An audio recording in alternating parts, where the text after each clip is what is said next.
TV. BJP Telangana అధ్యక్షుడి ప్రకటన ఎందుకు ఆలస్యం అవుతుంది? నెలలు గడుస్తున్నా రాష్ట్ర అధ్యక్షుడిని ఎవరిని నియమించాలో అధిష్టానం తేల్చుకోలేకపోతుందా? అధ్యక్షుడి ప్రకటన ఇద్దరి నేతల వల్లే ఆలస్యం అవుతుందా? భావజాలమా బలోపేతమా అనే గందరగోళంతోనే ప్రెసిడెంట్ ప్రకటన ఆగిందా? ప్రధాని నరేంద్ర మోదీ భరోసా ఒకరికి ఉండగా ఆర్ఎస్ఎస్ బలం మరొకరికి ఉందా? ఈ పేచి అధ్యక్షుడు ఎవరిని తేలకపోవడానికి కారణమా అనేది తెలియాలంటే వాచ్ ది స్టోరీ. తెలంగాణ బీజేపీకి నూతన అధ్యక్షుడి ప్రకటన మరింత ఆలస్యం అయ్యేలా కనిపిస్తుంది. మరికొద్ది రోజుల పాటు కిషన్ రెడ్డి అధ్యక్షుడిగా కొనసాగుతారని రాష్ట్ర నేతలకు ఢిల్లీ పెద్దలు సమాచారం ఇచ్చారు. ఈ పార్టీకి అధ్యక్షుడి ప్రకటన జరగాల్సి ఉండగా కొన్ని కారణాలతోనే అధ్యక్షుడి ప్రకటన ఆలస్యం అవుతుందని పార్టీ జోరుగా చర్చ జరుగుతుంది. ఇప్పటికే కేరళతో పాటు పలు రాష్ట్రాలకు అధ్యక్షులను ప్రకటించారు.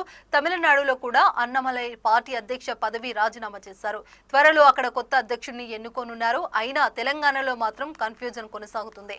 గత కొద్ది నెలలుగా పార్టీ అధ్యక్షుడి ప్రకటన రేపో మాపో ఉంటుందంటూ రాష్ట్ర నేతలు తెగ హడావుడి చేశారు. కానీ తీరా చూస్తే అధిష్టానం తెలంగాణ నేతలకు షాక్ ఇచ్చింది. ఇప్పుడు కొత్త అధ్యక్షుడి ప్రకటన ఉండబోతుందని చావు కబురు చల్లగా చెప్తుంది.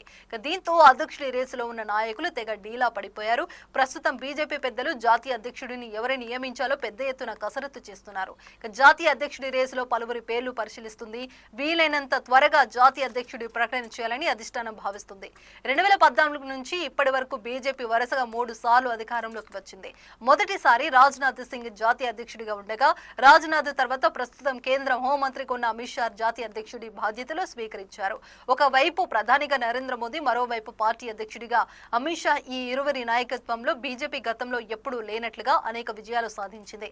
అమిత్ షా తర్వాత జేపీ నడ్డా ప్రస్తుతం నేషనల్ ప్రెసిడెంట్ గా ఉన్నారు. వరుసగా హ్యాట్రిక్ విజయం అందుకున్న కాషాయపు పార్టీ మరోసారి కూడా కేంద్రంలో అధికారంలోకి వచ్చి రికార్డు సృష్టించాలనుకుంది.